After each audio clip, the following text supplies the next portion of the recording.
Hello, friends. Welcome to Akulmach Live. The West is worried. Despite increasing US sanctions against Moscow, Russian oil continues to flow steadily into India. This video breaks down the strategic loophole New Delhi is using to secure discounted crude oil, keeping its energy supply stable while bypassing the Western restriction. Let us go and analyze this because the oil will continue to flow in.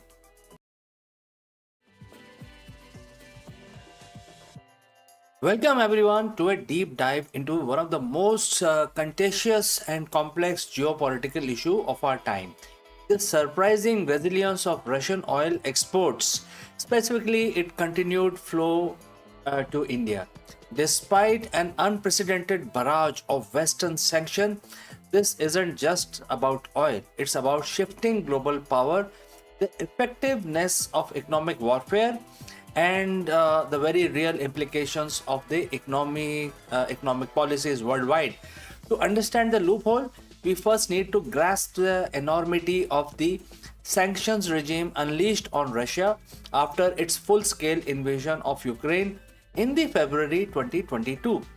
The West's goal was clear: cripple Russia's economy, particularly its ability to fund its war machine by targeting its most vital revenue stream, which is the energy exports. Initially, we saw ban on Russian oil imports by the US and UK. Then came the European Union phased embargo. But the biggest move designed to shift Russia globally was the G7 price cap, implemented in December 2022.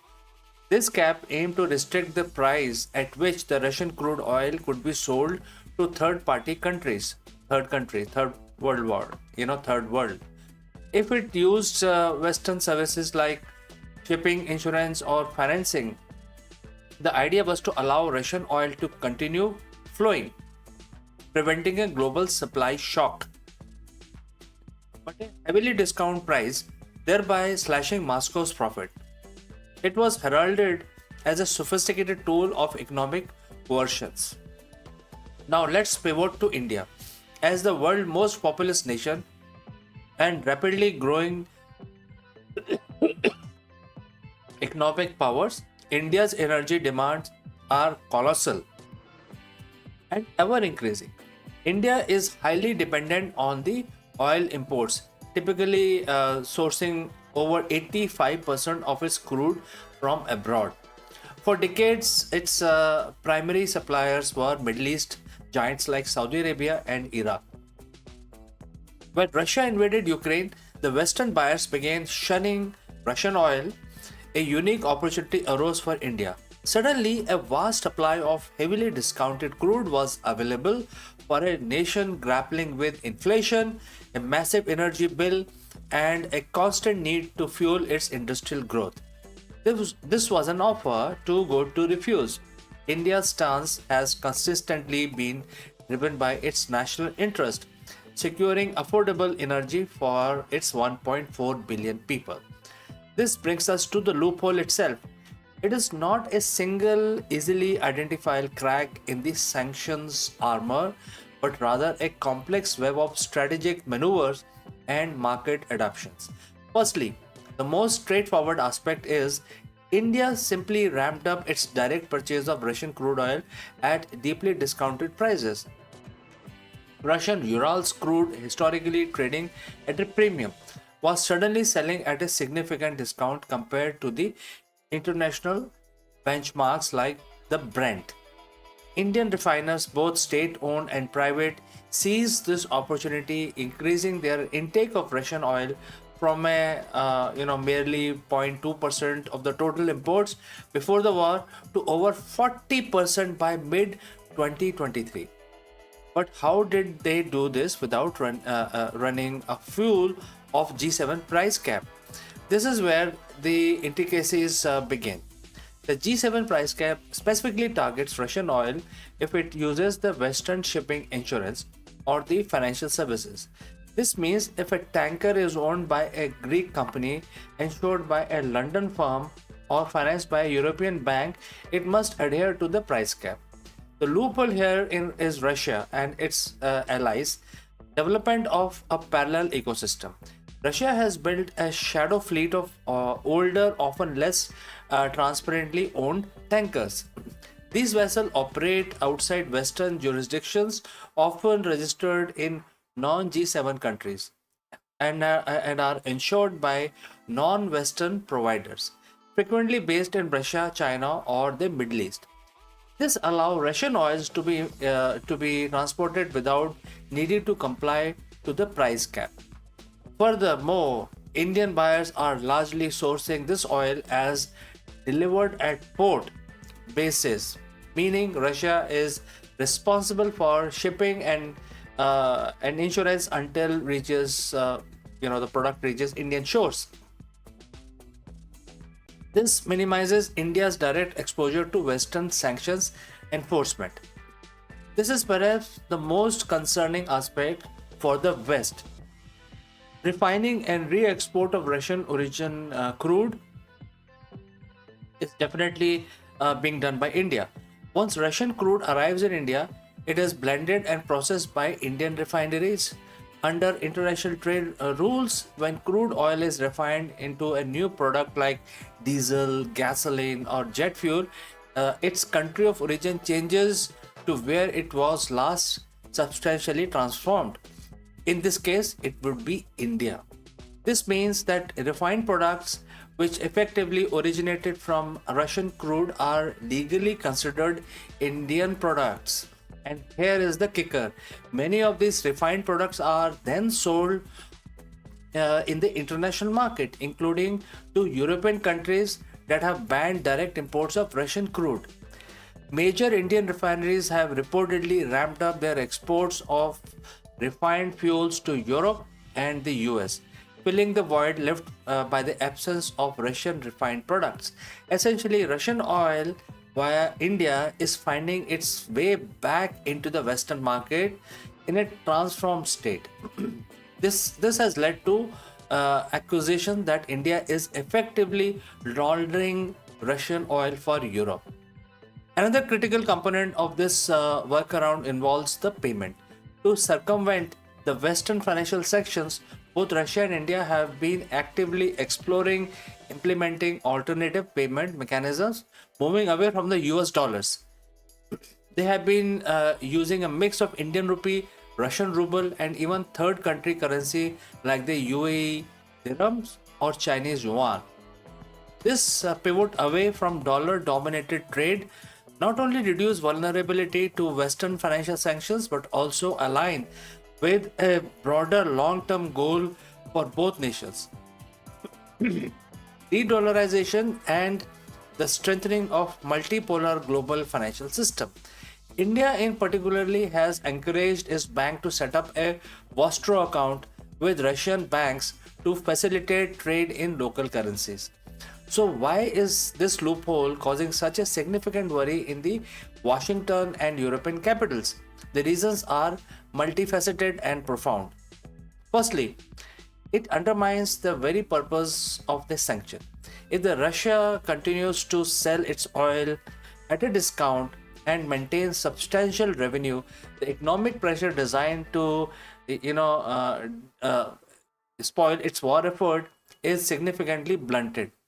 Every barrel sold is a dollar or a rupee that can be used to purchase components, pay soldiers, and sustain the conflict. Secondly, it exposes the limitation of the unilateral Western economic power. The G7 price cap relies on the dominance of the Western services.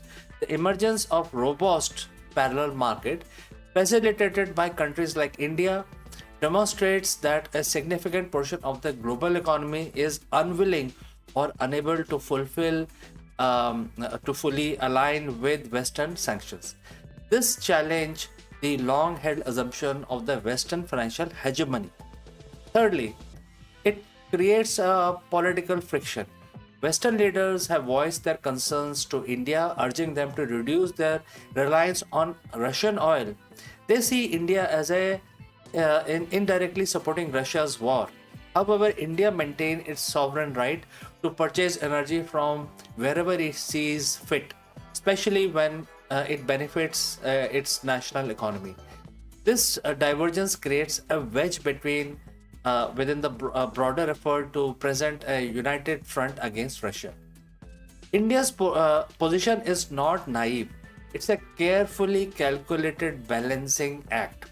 Now, Delhi enjoys historically strong ties with Moscow, particularly in defense, where Russia remains a key supplier of the military equipment.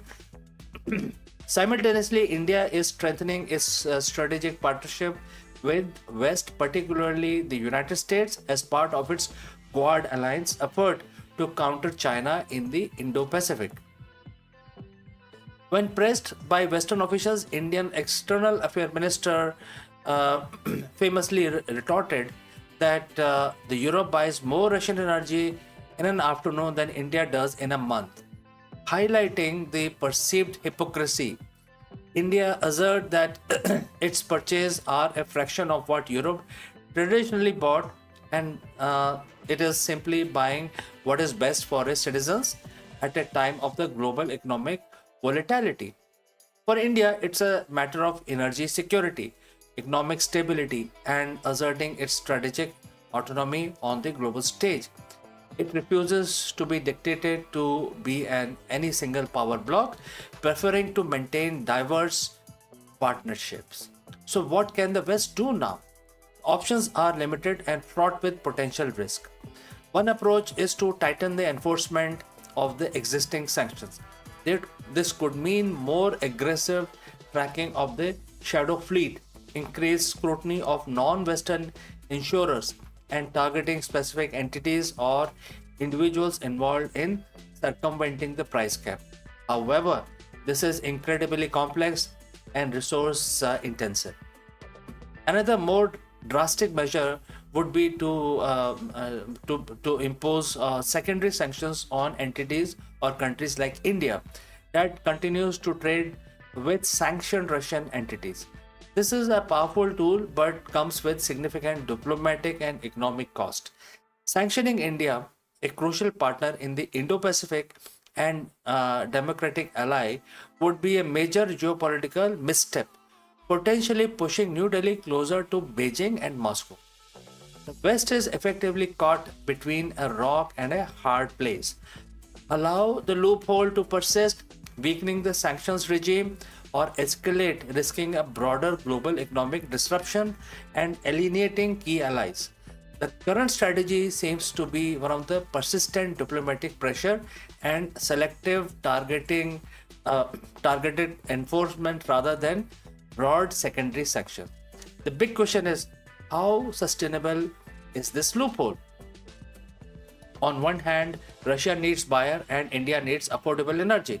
As long as these fundamental needs exist, the incentives to maintain this trade will remain strong. The infrastructure, the ships, the payment system is now largely in place. On the other hand, factors could shift. The war in Ukraine could end, altering the geopolitical landscape. Global oil demand could fluctuate. India owns own energy mix could evolve with a greater push towards renewables. Though this is a long-term prospect, Western pressure, while not leading to the outright sanctions on India, could increase the cost or complexities of this trade. Ultimately, this situation highlights the incredible adaptability of the global markets and the limit of economic sanctions when faced with strong national interest and determined actors. The Indian Russia oil loophole is more than just a logistical workaround. It's a symptom of the changing world order. It demonstrates the growing agency of uh, non Western power, the challenges of imposing a unified global economic front, and the persistent drive of nations to secure their own prosperity. For the West, it is difficult lesson in the complexities of the economic warfare. For India, it is the pragmatic strategy that serves its national interest, and for Russia, it is the lifeline that helps, mitigate the crushing impact of the unprecedented sanctions. As the geopolitical chessboard continues to evolve, this oil loophole will remain a critical point of contention, shaping international relations and the future of global energy market for years to come. So, friends, thank you for joining me for this in-depth look. What are your thoughts on these complex issues? Let me know in the comments below, and don't forget to like this video, share it with your friends, and subscribe to our channel for more insights into the world of geopolitics. See you until next time. Bye for now.